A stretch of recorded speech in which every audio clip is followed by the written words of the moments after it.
Hey, what's going on? Welcome to the Doug.Show. My name's Doug Cunnington, and in this episode, I talked to Denise.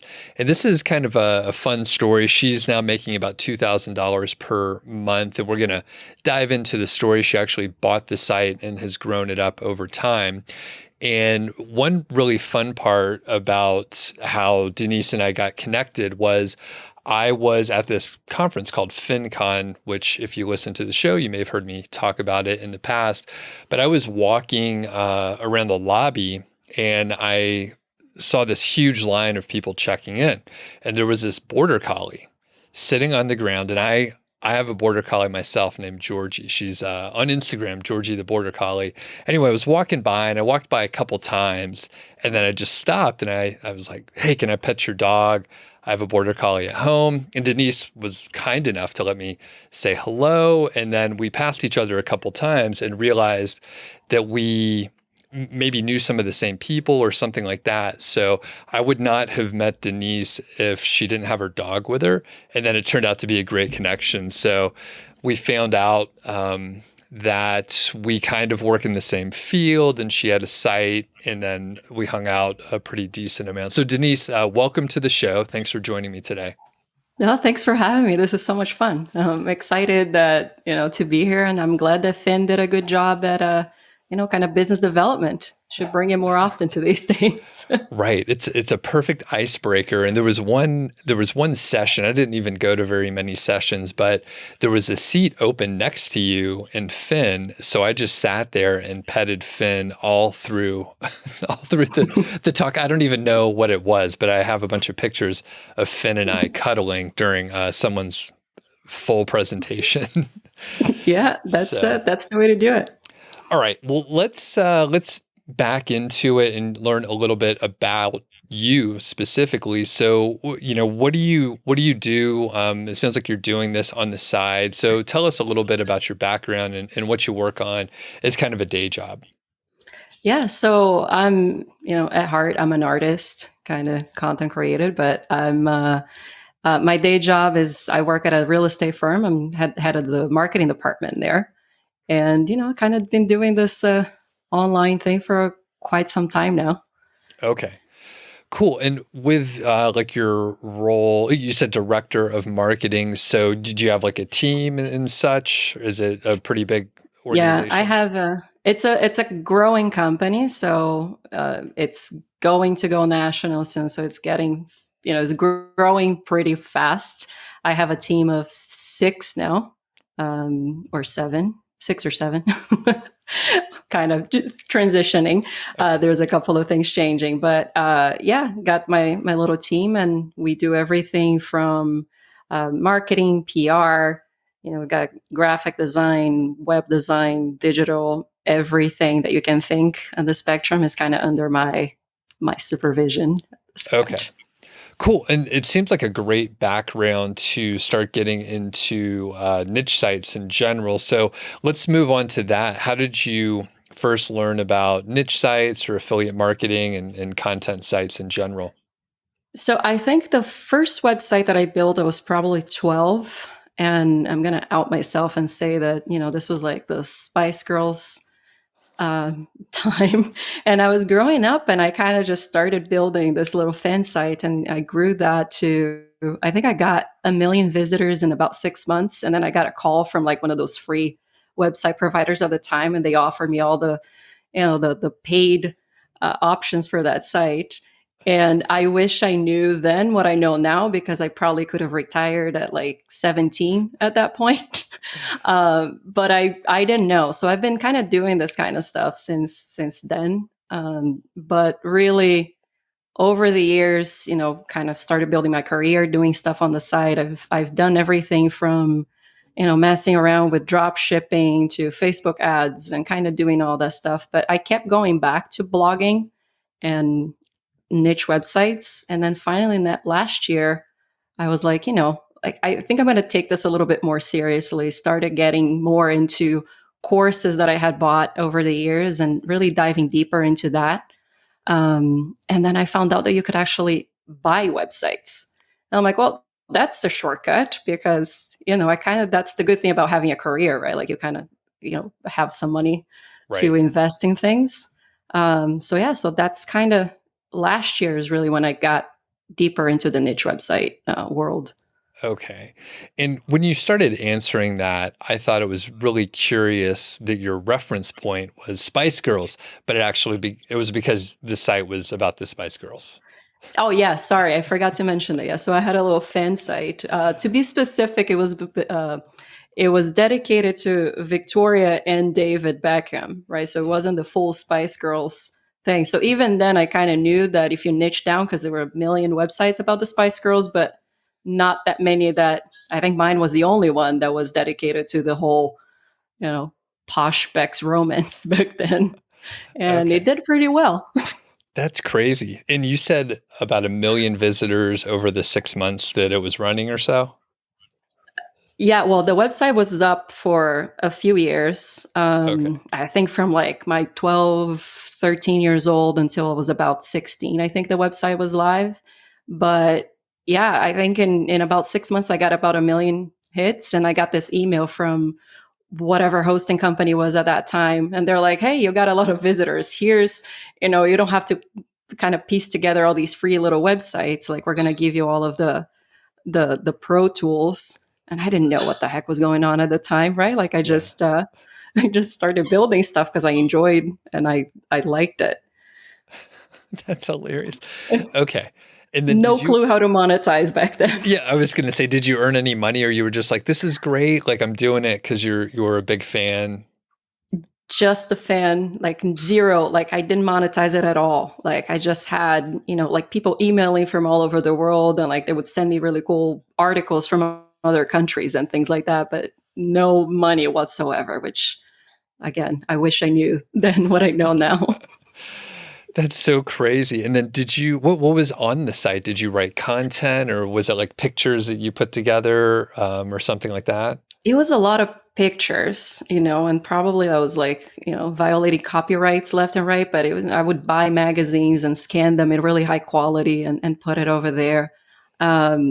I'm a graphic designer as well, so it was a lot of really cool content, but not that much written content. It was really just photos, and there was a guest book and people could trade CDs and things like that. Right? Okay. That is hilarious. That's really cool. What do you did you learn any specific lessons, especially thinking about it now in the context of what we're going to start talking about?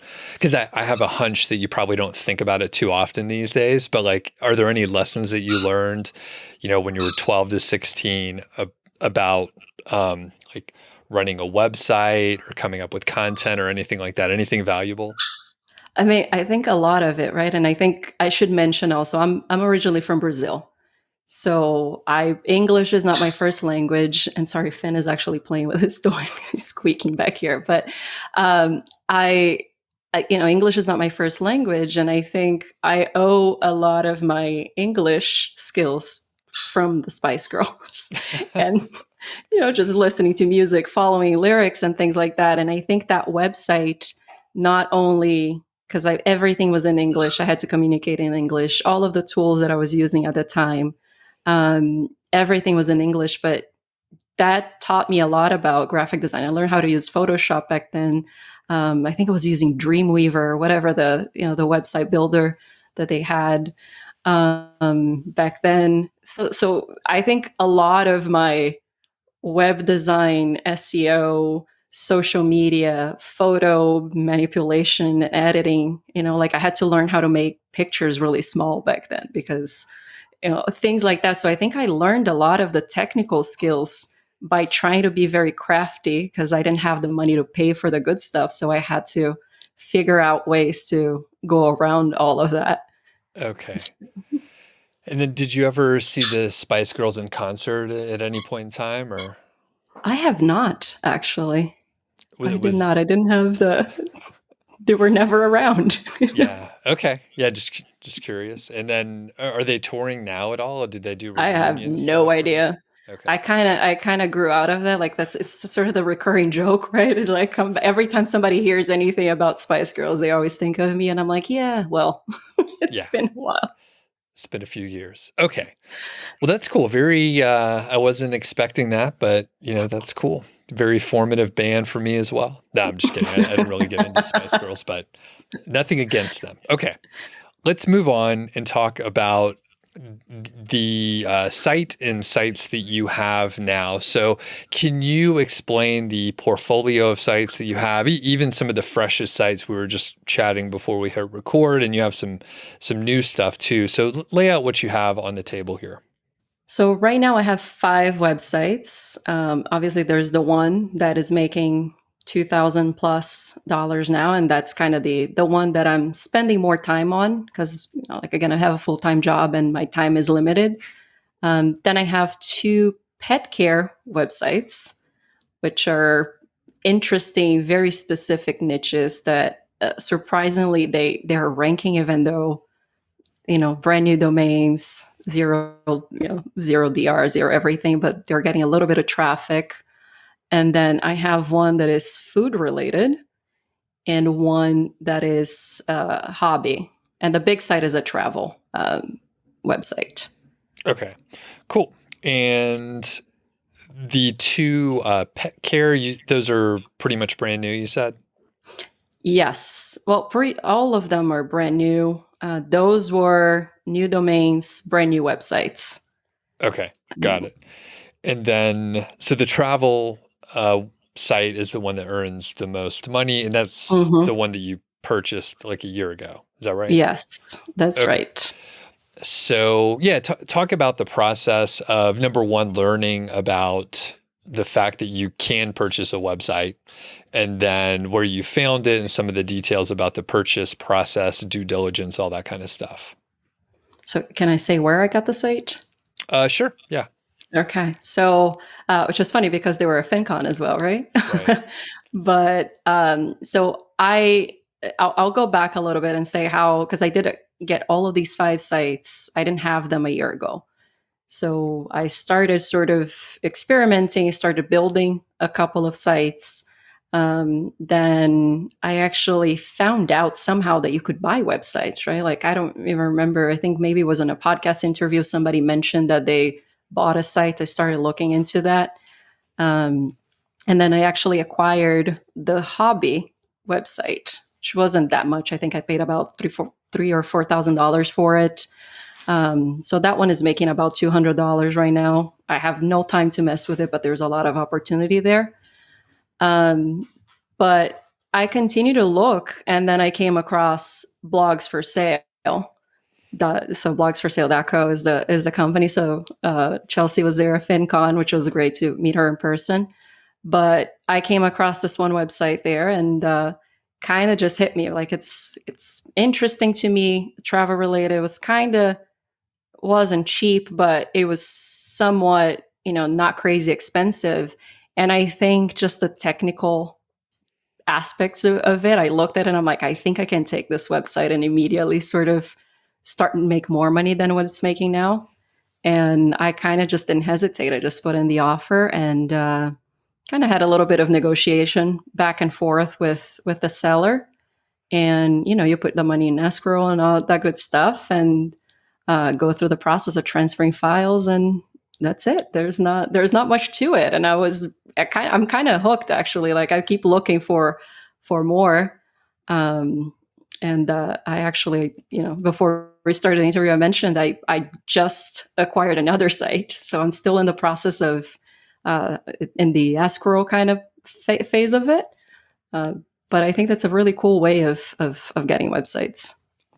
Right. And I mean, the marketplaces have matured. So, there's places like Chelsea's blogsforsale.co, and then there's Empire Flippers, which is kind of, it's been around for a while. So a lot of those are more expensive sites as they've moved up market. And there's a few other brokerages as well. And there's like Motion Invest and a handful of others. Of course, Flip is out there too, but I don't think you get the same kind of due diligence from Flippa as you get with the other brokers that actually like vet the sites a little more closely. And I think Flip is changing things a little bit, but anyway, the point is it's a great way to essentially, skip the sandbox and then know that the site can be profitable because it's earning money already, which is pretty cool. So Yeah. when you found the travel site, you mentioned you thought you could sort of turn it around right away. What things did you look for that you thought you could optimize or improve in such a quick fashion? Well, I think one thing is I wanted websites that were making more money with ads than anything else, because I think that that's where kind of my SEO skills, and that's the part that I really know, right? Like I'm still learning affiliate marketing.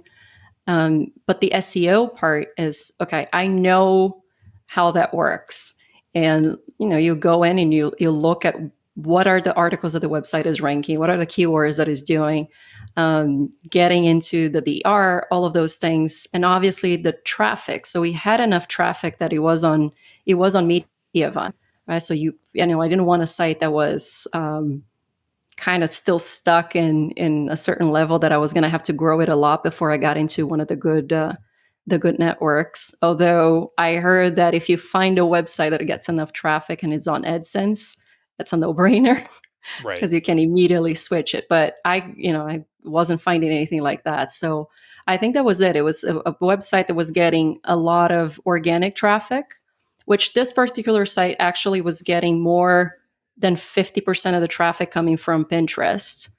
Um, but there was decent content and it was ranking really well for several articles just on SEO. So I knew that I could improve it, get some of the other articles, start to improve it and grow. Overall, it was decent quality content. The owner of the site had built it for her, so there was no intention to sell, which was another thing that for me was a plus, because a lot of the sites that you see out there in the marketplace, they're built by people like us with the Mhm. intention to sell. So the content isn't always that great. So I think that those were the kind of the biggest things that I saw. Okay. And how much was it earning when you purchased it? So I was making about $600 between ads and Amazon. And there was a couple, like gets a little bit from booking.com and things like that. But it was really Amazon, and most of it was ads. It was advertised as being about 800 or so, but they were selling some guest posts, which I don't look at that as far as revenue. And I'm not a big fan of selling that kind of thing, like it puts kind of crappy content on your site Right. for a couple $100. So I'm not a big fan of that. But it was making about $600 in ads and affiliate. And I think yeah. Okay. Uh, Got it. And you said about 50% or more of the traffic was coming from Pinterest. Was there like an ongoing cost associated with that for either software or a VA or time or anything? no, there was nothing. So the owner, the person who built it, is actually pretty good at building traffic with Pinterest. So she got some really good runway in the beginning, kind of got that momentum going. So, several of the articles were doing really, really well on Pinterest and still are. Like I don't do anything on Pinterest. Like every now and then I'll go in there and I'll do something, and I still get, over 2 million impressions a month on Pinterest, kind of very consistently. Wow. So it hasn't dwindled at all. That was the next question. Like it's just been No, consistent and you don't really do anything. no, I haven't done much. And everything that I did was on the SEO part. So right now I'm getting about 30% on Pinterest and the rest is organic. Um, so what I did is I grew the SEO part, but Pinterest has pretty much remained very consistent. Well, let's move on to that SEO part and we'll dig into some other stuff. So you got the site, you conceivably like transferred it, migrated it over. Everything was fine. Actually, I'll ask that. Were there any issues with the migration or transition at all? Yes, there was a little bit of a hiccup with the hosting provider that I initially selected.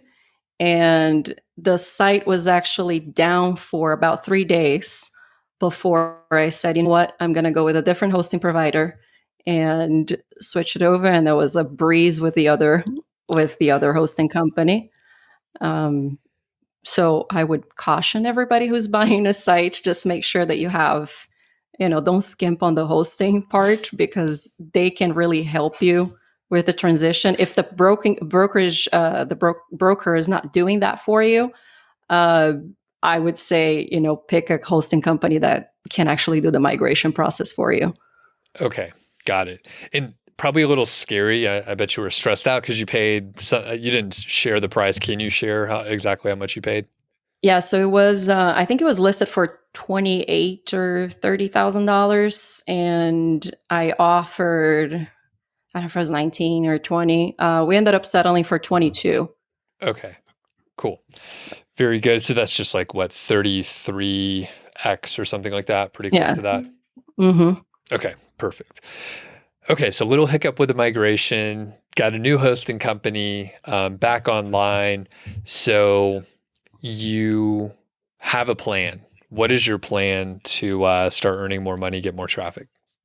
Well, so the first thing that I did, and there's a very clear, you can look at my analytics and there's a very clear, you can see where the traffic completely dropped for 3 days. And then I take ownership of the site and immediately there's a huge like jump up.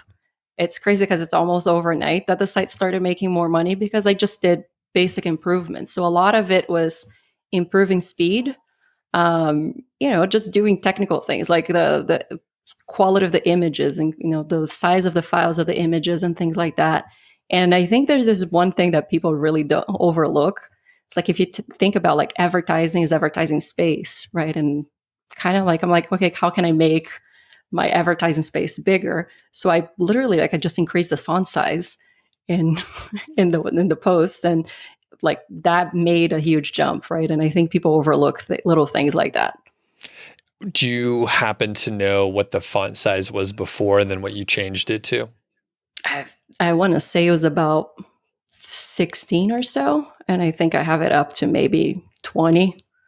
Okay, Not so just a little bit more, and that's not too huge. It's a Yeah, no, it's not 25% like it's increase. not crazy, but especially like you get websites like this, like travel sites, like people tend to focus a lot on the design and what it looks, and it has to look pretty, and like you put that elegant font, and it's like, no, this is all about people being able to read your content. Right. So like yes, like I said, I'm a graphic designer, and yes, smaller font looks prettier, but that's not what websites are like. People are looking on their phones, like you want to increase the font size, so it's not the looks that matter in this situation. Right. So you change the font size, you like increase the real estate where ads could be displayed. Anything else? I started doing some improvements, posts that were kind of ranking on page one and page two. Just kind of polished it up a little bit, maybe added content, looked at keywords that they were already ranking for, and started adding a little bit more to those keywords specifically. So kind of jumps, like, because that's the other thing. Yes, there's the main keyword that a lot of these posts are ranking for, but there's probably hundreds of others that people are still searching. So I sort of optimized for, 5 or 6 other keywords that were almost there on page one or high on page one. And those posts started doing better in the rankings as well. So very small changes. Okay. And how many posts were on the site? There's about 200, and I have not added that many since I got the site a year ago. Okay. So you really spent most of the time just improving and kind of optimizing what was already there, finding keywords that the site was getting impressions for, but maybe wasn't ranking or didn't even have any sections on it, right? Yeah, pretty much. It was like I would see something that was already ranking. Picked up the article, and there was a couple of keywords that were like page two, and it was somewhat related to the topic, and maybe I mentioned it in one paragraph. So I would break it up and like just create a paragraph for that topic, if it felt natural to the text, right? Like I'm not just adding random things to the content. But I mean, it's a travel site, so it's easy for you to like add a little bit more about that Right. specific thing on the article.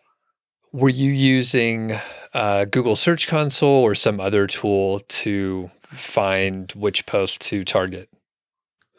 I use Google Search Console. I used Ahrefs, and then I think I was messing around with Uber Suggest as well. I think it's a pretty cool tool as well. But I think Ahrefs has been sort of the go-to for that. Okay, perfect. So did you add any new content in the last year or so? I probably added maybe 10 articles in total.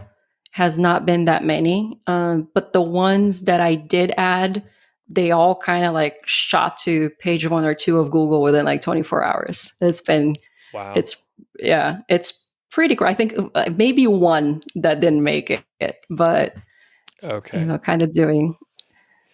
Why do you think they went up so quickly? And before you answer, I do live streams pretty often, and today there were, I think, 4 people asking about how to get post index quickly. Like there's a big concern, there's a big issue with like indexing, and I really only hear it from people that, one, they have a new site, so maybe they just don't know that it takes a little while to get out of the sandbox.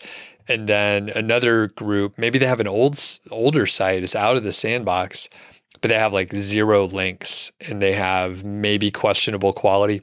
Everyone says the content quality is top notch on every site. Like that's it's not true. Like sometimes your content isn't that great and people just can't look at it like objectively. So anyway, you publish content and it ranked pretty quickly, page 1 typically. So what's the secret there?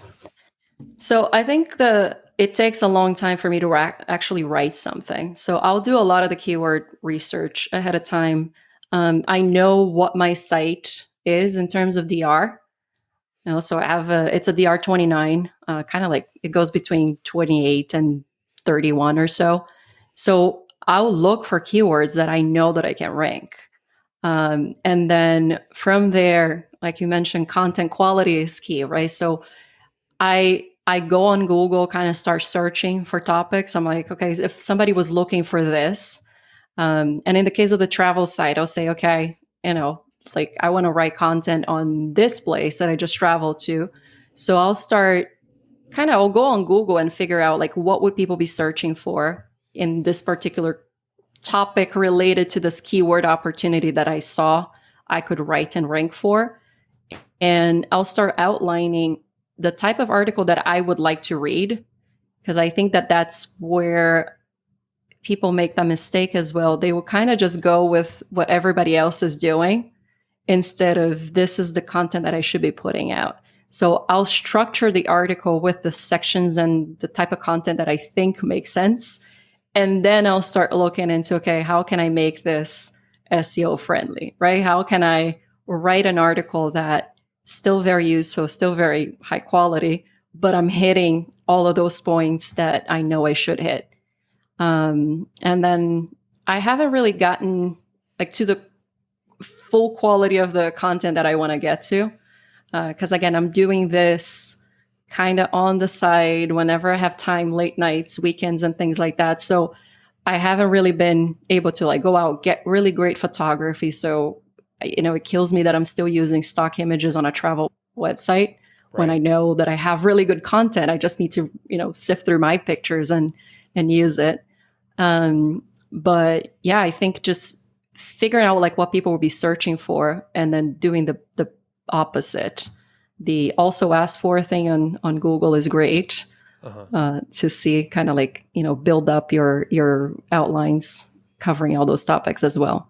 Okay, cool. And the way you explain that is great because there's a lot of discussion about the AI tools like Jasper and outranking and whatever the 10 others out there, whatever 50 others out there. There's so Mm-hmm. many, and people that use them, I'm testing them. Jury's still out, but people that use them just swear that it's fantastic, and you could do research with them. But what you just described, where you think about what you would want to read as part of the community and a consumer of that content, like you can't regurgitate what everyone else is doing and get the same kind of outline and research and thought that you put into it. Perhaps you can use one of the tools to like augment your research and get you started, and then maybe you fill it in. But at that point, it's like, just come up with your own ideas. Like if you could come up with a better, or if you could add to the outline, you could probably come up with a pretty good outline. So now that said, do you do external research, and how do you run that? How do you do your research when you're trying to get ideas? Maybe you're stuck or something. Well, I started, so for the travel site specifically, I kind of just say, all right, here's a list of places that I've been and I can kind of write about, or I'm comfortable writing. Or, like I said, I'm still kind of not in the place where I'm very proud of the content that is on the site. It took me quite a while. I think that that's the downside of buying a site, especially if you want to keep it, because I had trouble connecting to the content, right? Like it's a travel site, is a very specific sort of personal experience that somebody else was writing, even though a lot of it is like listicles and the best of and how to visit this place and things like that. But it's still somebody else's perspective on those things. So because I haven't had the time to start putting my content and start to make the site mine, I'm like, okay, let me go then just look for the commercial opportunities and see really where I can rank. So a lot of it was looking at the content that was already there, and can I write more content because the site is already ranking well for these specific topics, and then I can do the internal linking, kind of build, a little bit more credibility for the pages that I'm adding. Or are things that I know that I can add more value. So I did add, I live in Miami, so I added a few pieces of content that were related, and I just saw an opportunity. I'm like, I can just write something on this and rank, and this is going to take me a lot less effort to write because I know this. But I will look for what are the top sort of articles that are ranking for those specific keywords and see if there's any ideas there too. Yeah, and specifically on the travel site is just locations, and you kind of go from there, throw everything on Ahrefs and find the opportunities. Cool. And yeah, I don't know about the AI tools. Maybe they're fine, and I always look for a reason to complain about them. Have you used any of the tools? So I'm a big fan of appsumo.com. Yeah. And I probably bought a couple of like the lifetime AI sort of things, like you pay 50, $60, whatever. So I've used a couple of them, but I don't like them for content on the blogs. What I've used them is for something. I think for Pinterest, I did have to put some, the articles that I added to the site, I created pins for them. And I'm like, this is not what I do. Like, I'm not a Pinterest person. I don't know how to do. So you throw some keywords in there and spits out like social media friendly type of content. So I've used it that way, but I still edit all of that content. I don't use exactly what it's giving me, but it has that kind of like fun social media sort of Pinterest kind of language that you would want. That doesn't come really natural to me, right? So perfect. Okay, that makes sense. And like I said, I'm testing the tools. I'm trying to figure out, if I can use them or if it's useful for me. And people are curious. It's very interesting. People really want them to work well. So I think that's a perfect example of like using it for some stuff that you don't really want to do. I don't know, the pins, the text for the pins. I don't even know what you call the copy there, but maybe that's all it is. The pin description, I think. Okay, cool. So you described the keyword research and some of the approach to the content. And just to confirm, it sounds like you don't use any other writers. You're just writing it yourself currently. I tried hiring writers, and I probably have about 20 articles or so that are in draft at that particular website, and I just can't bring myself to post it because it's just not there, right? Like the quality. And it probably takes me longer to edit those articles than if I were to write them myself. So I prefer to take a little bit longer, kind of do my process, and then I'll write, one article that I know I can rank for immediately, then try Okay. to tweak. I did post a couple of them. They didn't do that great. So it took a lot more effort on my part to make somebody else's work have the Okay. same type of result. Got it. And I didn't ask this before, but are you a traveler? Like, are you part of this community, and you'll be able to keep the site for a really long time and that sort of thing?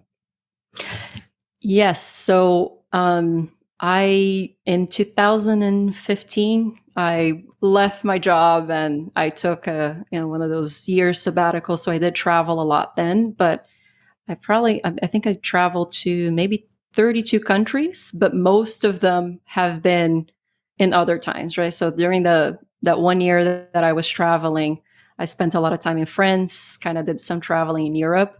So the majority of my traveling were not during that period. Um, but so I do enjoy traveling. I would like to go back to that. I think that that's a sort of the, like we're all in this FI community, right? So I think part of my goal would be to be able to create a business type of lifestyle that I can work from anywhere, not necessarily travel as a tourist, but sort of stay in different places for a little bit, kind of Mhm. experience that local culture. That's a goal that I have for sure. Yeah, we definitely enjoy slow travel better. I mean, we went on vacation for like 8 or 9 days to San Diego, and it was a blast, but you kind of get worn out. And, part of it is just, physically you get tired because you're doing a lot of extra stuff because you have to do it in a compressed time. But I was listening to, I'm going to go deeper here for a second, but I was listening to another podcast about dopamine, basically. It's on Huberman Lab. Do you ever listen to that show? I have not. I'm going to Okay. look it up. So it gets pretty geeky. It's a college professor, a neuroscientist, and he goes deep into these topics for like, an hour to like 3 hours. So the conclusion, the theory that I have is you're doing all this cool novel stuff on a 7-day vacation, but your dopamine gets like tapped out. So like you're doing a new experience, a fun thing, day one, day two, you're doing 3, 4 things in a day. And by the end of the trip, like you're doing something that should be really fun, but you're all tapped out on dopamine. So it doesn't feel as exciting and fun. And you're a little bit tired. So I was like, slow travel. Like that's why we enjoy it so much, because you could take like 2 or 3 days and kind of sit around and not do so many things. So what's the ideal of time for you to go visit a place, do you think, for like a slow travel idea? I think you got to be at least for 2 weeks in a place and kind of just start to get into that routine, right? I think the longer that you can stay, the better. I remember when I spent that time in France, it probably took me about 3 months. I mean, I had just quit my job too. So it probably took me about 3 months just to get into that mode of, I'm not working. I can wake up in the morning and kind of do whatever I want.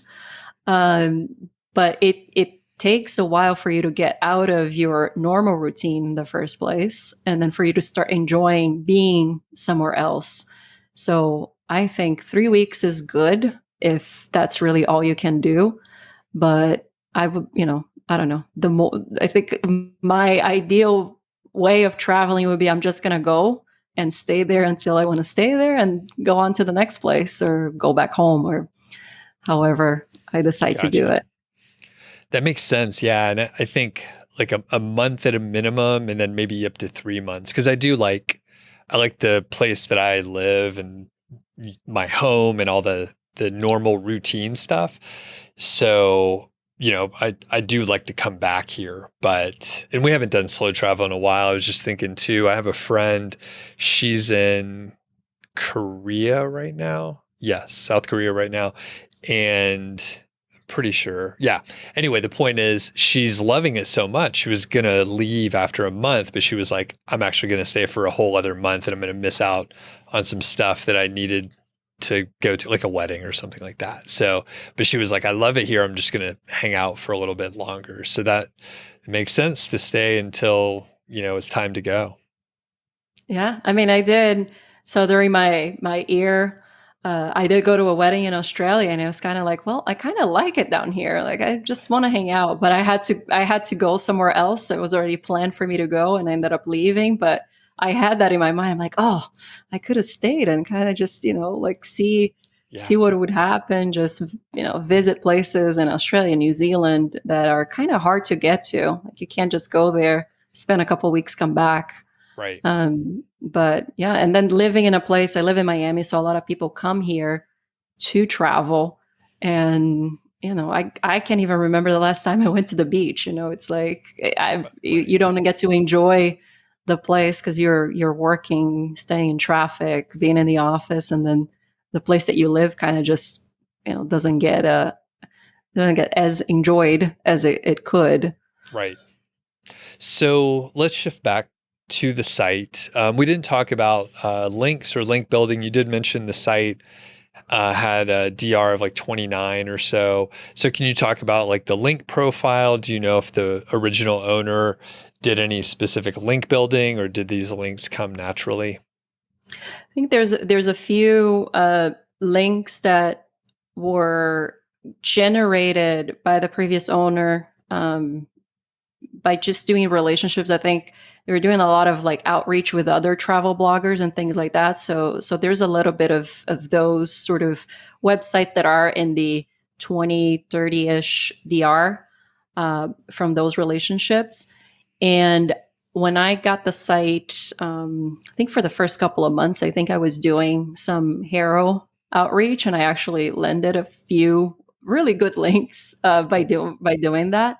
But I haven't really done much of it. I think most of the links are more natural, and like I said, I think getting involved in those type of blogging communities, if you have the time, I think that's when you start to really get kind of good links from that. Right. And I think, travel's a kind of a classic example. Food blogs are too, where there's just like big Facebook groups or something where, people help each other out. Maybe there's questions and, it's a community and they are able to network really easily or share links or something like that. So I think, Hmm. yeah, like you said, if you have the time and if you are part of the community, it's fairly straightforward to do it. And actually, just a side note, like we met at FinCon and I met a handful of people as well. There's no substitute for like going to a conference, meeting people in person, and then like later you can connect. And it's not like you go meet someone and say, "Hey, can we share links on each other's sites?" It'll be like months later, and there's a couple people actually. I was like DMing them on Instagram today and they were, months ago, they were like, "Hey, do you think you can link to my site? This is after I've known them for about a year." And I was like, "Yeah, sure." So now I'm following up and I'll be able to, add a couple links where it makes sense. And you know, they would help me out if I needed something or they would share something in an area where they have like a bigger following than I do. So yeah, it makes sense for like in-person events. And have you gone to other conferences, by the way? Or? No, so FinCon has been on my list for a long time because I've been following, Fi, doing all that stuff for a long time. But I've always wanted to go FinCon, but I kind of felt like, why am I going to go to a conference of bloggers and podcasters when I don't really have a platform, right? So I bought the site, and I think probably 2 weeks later, I'm like, I'm buying the ticket for FinCon because now I don't even know what I'm doing with the site, but I wanted to go. So no, I haven't gone to anything. I do want to go. Okay, Eventually, I'm already planning FinCon next year. But for other conferences, I think I still need to figure out a little bit better what I want to be doing and start building, because I do want to build a site that kind of has my own brand and my own voice. And sure. then we'll have different things to talk about. Right. But right now, I think I'm just building this kind of platform just really focused on how can I generate additional income from these sites that I'm kind of trying to build. Okay, cool. I want to jump off and talk about Fi stuff. Are you good on time right now, by the way? Can we go a I'm little? yeah, I'm yeah, we Okay, can. cool. So we'll come to the Fi stuff in a second, but you have a few other sites. So why do you keep buying sites? You just can't help yourself? Is that the So I started out, so last year when I decided this, I keep coming back to this blogging thing. So let me take this a little bit more seriously. I ended up, so you asked earlier if I hire content. So I ended up buying one of these done for you websites from niche website builders, Mhm. and kind of just looked at their packages. I'm like, okay, cool, like $3,000-$4,000. So they built a site from scratch for me, so this is one of the pet ones, uh, and that site is starting to rank. I haven't done anything, so whatever the 30,000 words that it has on it is there. I haven't really done anything. The only thing I did is I started trying to do Pinterest for it, stopped. So I think Pinterest is one of those things that you have to do it for consistently for quite some time before it picks up traction. So eventually I will figure out a way to maybe automate a process or hire somebody to do that for me. So that was a site that I don't know if you consider that buying or not, right? But I started from scratch. Then I bought a site that I saw was kind of an entry level website, and it wasn't making a whole lot of money. I think it was making like $10, and it's up to about 200 now. Again, I haven't really done much other than technical things. That one, I changed the theme, made the design a lot better. Um, and then the other two I actually built. So Okay. the food one, I bought an expired domain. So it has a DR36. I have not started putting content on it. I think there's 2 articles that I wrote. I have a whole content plan that I would like to do, but I just don't have time or resources. And even managing if I'm going to outsource, because that's the kind of content that I could outsource. But I just haven't gotten around to it. And then the other pet website, it was just I stumbled upon this opportunity. I wrote a few articles for it, and it's ranking. There's like 5 articles on it, but it has a couple of them that are, like page 3 or Google on like a brand new website. So I don't know that if I'm buying sites. I think I just I like the stuff, and I think I really enjoy the content. The research, I think, is the part that I really enjoy, like seeing the opportunities and looking at that stuff. But I think the biggest thing about buying the site is just how much faster you can get to an income, right? Like taking something that is already working and you can tweak it and make it better. It's a lot easier than starting from scratch with something that you don't really know whether it's going to work, and you have to do all the link building, all of that work, and it will take several years before you actually see results. Or you have to be willing to put in a lot of money and hire writers, and or invest a lot of your time doing that, which is something that I don't have right now. Got it. Okay. Very good. And yeah, shout out to niche website builders. They've done a ton of content and link building for one of my sites. And thinking back, I mean, I think they may have done maybe like 80% of the content. So, at this point, some of it's been published for a little while. So I'm going back to improve it. And I think that's something people neglect a little bit, but essentially that's what you've been doing with the big site, the travel site. Yeah. The content was aged a little bit, and then you came in and improved it and optimized it for a lot of things. So, okay. Yeah, and I think I reached out to them. It was kind of like, I don't know what I'm doing, right? Like I've never built a website of this kind, so I would like to learn. So I'm like maybe I'll just buy, like they'll do it for me, but I will see the back end. I'll see how they structure things. I'll see all of that. So it was more, to me, was really an experiment to get that. I'm like, oh, this is not that hard. Like I can probably do it on my own. Right. But So, huge time savings, and oh your yeah. point is well taken where, you can get a site and your skill set so you can go through and optimize in those areas. So perfect. Anything else with the websites or your portfolio that I didn't ask you that is important that you want to share? I think, well, there's the other website, the one that I mentioned I just acquired.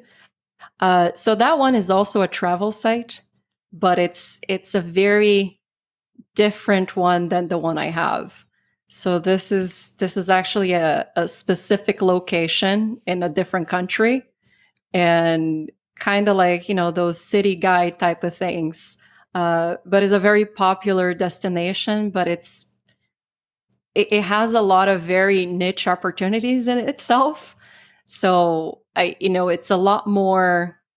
I mean, I was doing some research on the content for that one. It's a little trickier to find opportunities, but what I like about that one is that I do need to be very creative in the way that the content, the things, the ideas that I'm going to put out, because you can pretty much, if you take a city, right, you can pretty much cover places to stay, where to eat, where to go, top attractions, all of that. And it's kind of like, okay, I'm out. Like, I don't have anything else to write.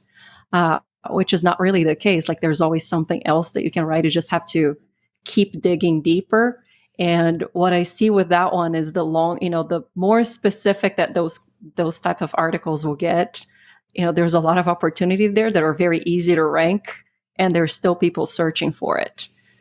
Uh, Perfect. so Okay. That's exciting. And where did you find that one? that one was at Investors Club. Okay. It sounds familiar. Oh yeah, I Investors think Club. I think I know that I one. think I think they changed their name. I think they were called something else before. Okay. A lot of rebranding and like people selling like newsletter. Anyway, so Investors Club, cool. That's some other place that people can look. And awesome. Yeah. Anything else, sites or with your portfolio? No, I think Okay. I think we covered it all. Perfect. Well, I was going to say, I could think of like 20 other questions, but eventually we have to end this. So we'll move on to the FI stuff. And, it's funny you mentioned that with FinCon. So I went for the first time in 2021, and it was in Austin, the first one after the pandemic and everything. And, it was a little smaller, and I had heard of FinCon, or the Financial Bloggers Conference, for several years just from podcast. And I guess I knew that there were a lot of people that were just like consumers of the content from the people that were attending. And it was kind of like just everyone gets together and you get to meet people that create the content, and then everyone just kind of hangs out and it's a fun party, usually a cool city. And it's funny that you mentioned, like, you were like, why would I even go? And then the opportunity popped up. So how did you start following any of the financial independence community or financial personal finance kind of stuff?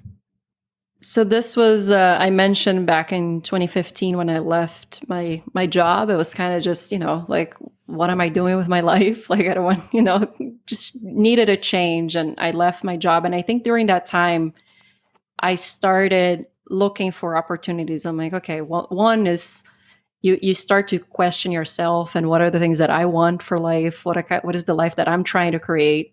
And I think naturally I just started finding people that are having that kind of message. So I don't really know how I found out. Like, I don't think that there was like a moment that I found out about FI, because I think I've been doing that for a long time. Like, I hear a lot of people is like, oh, I have debt, I have this, and I don't know what I'm doing. And it was never the case for me. Like, the fact that I was able to quit my job and spend a year traveling, like, I think I had done all of the right things up to that point.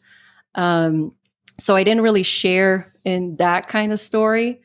So I think I was already doing the FI thing my Right. whole life, and it was that, oh my god, there are people doing this. There's people like quitting their jobs and just like doing what they love for a living now, because they don't really need the job. Then you get to have that choice. And I think that resonated with me back then. So I started following several blogs and podcasts, I think, at the Mhm. time, and kind of, you start finding people that you you kind of relate to. So I think that that's how it all started for me, finding that community at least. It Cool. was back then.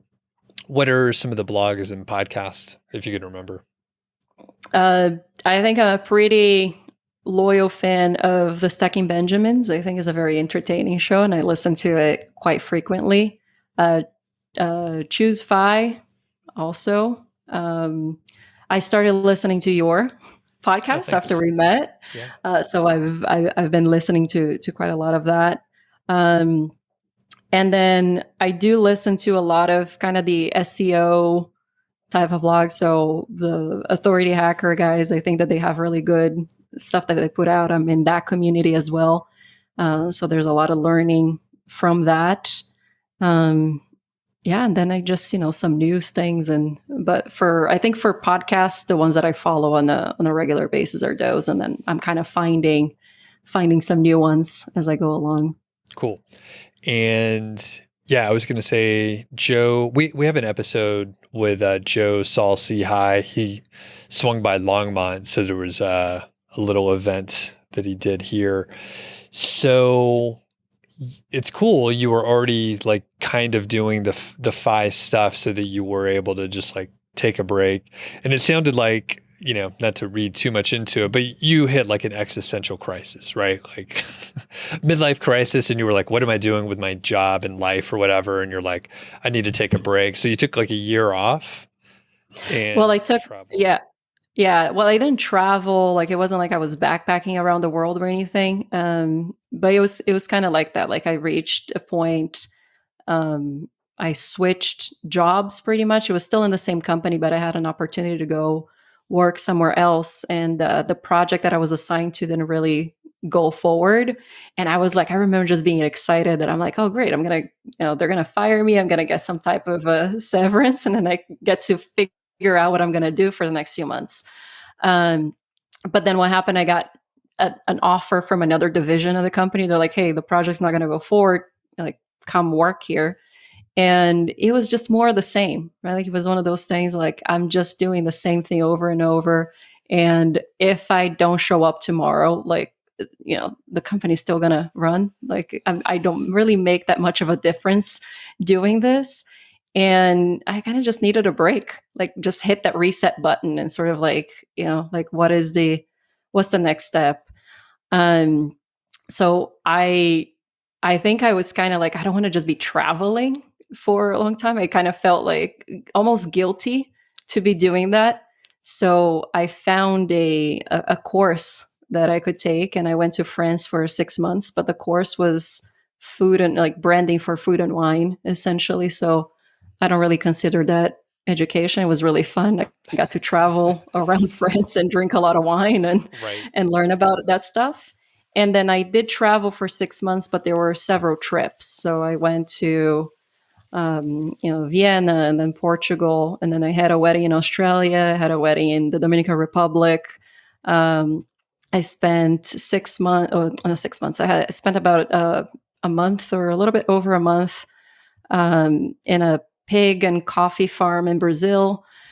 So I did different things like that you wouldn't necessarily not be able to do if you're working full time, Right. and started consulting. And then I did 2 years after that, I was consulting. So I kind of got to not have a normal corporate job for a couple of years. And then I got offered a position by one of my clients. And that kind of went back into the normal corporate world then. But so valuable to number one, get a break, which is amazing. And you did a bunch of cool things. And then, I mean, you, I guess, realized and actually like demonstrated that you could work on your own, like without the structure of a job and all that kind of stuff, which if you come from a corporate background, like you don't realize it. Like, I mean, it's not necessarily easy, but like if you figure out how to be scrappy, it's really valuable because then if you get laid off again, you think, oh, well, I did it before, I got laid off. But if you get laid off or if you quit your job, you're like, I could figure something out. So yeah, very cool. Well, you said you're going to go to FinCon next year for sure. I would like to, yeah. That's the Cool. plan. All New right. Orleans, right? Yeah, New Orleans. I was going to say I haven't. I can't remember if I booked it when it was cheap or not. But yeah, I'm planning on going, and I think it'll be a little later in the year, so it won't be so hot, which will be You nice. you were having trouble in Florida, weren't you? Yeah, it was so hot and humid. Luckily, we were just like trapped inside the conference center the whole time, so you Yeah. didn't have to go outside. But they did have there was the water park, the swim, or yeah, the slides. Did you go out to the And water no, park? I didn't. I didn't go to the water park at all. But then again, I'm in Florida, so I know better to Oh stay in yeah. the air conditioning, you know? Right, right. Okay, cool. So I think that concludes all the questions I have.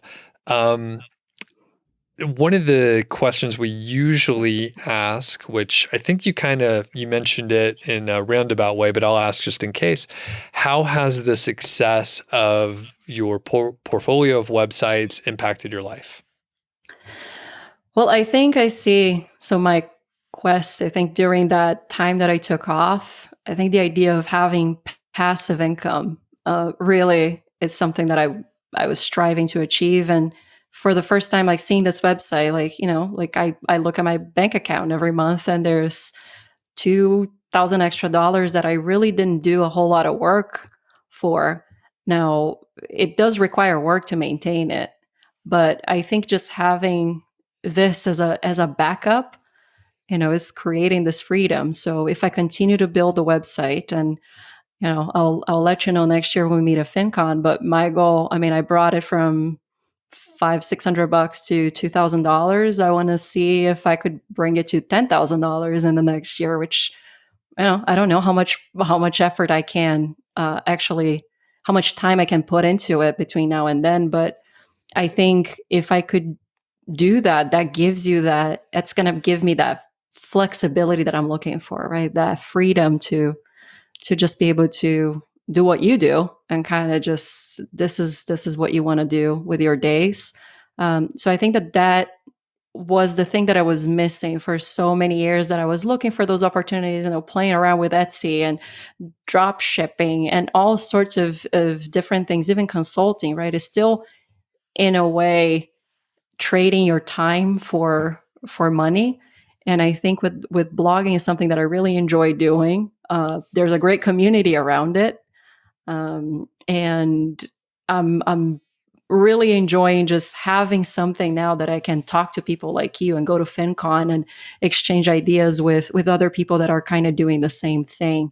So I think I found, I joked around that I went to FinCon. I'm like, oh my God, it was like all my people, right? So it's like you see that there are people doing that. So to me, that has been really, really great to find kind of the same, like this community. Awesome. Cool. Well, Denise, where can people follow along with you? And, you know, if you're under the radar, that's totally cool, but I always want to ask just in case. All right. So, I mean, now give like if people look up blogs for sale, they'll probably see my blog in there. But so the website is wanderherway.com. That's the travel site that I'm working on, and hopefully we'll make it a little bit more mine over the years. But you can probably follow my dog on Instagram. It's at Hi Finnegan. He's got more of a social media presence than I am. He's a little bit more of a diva.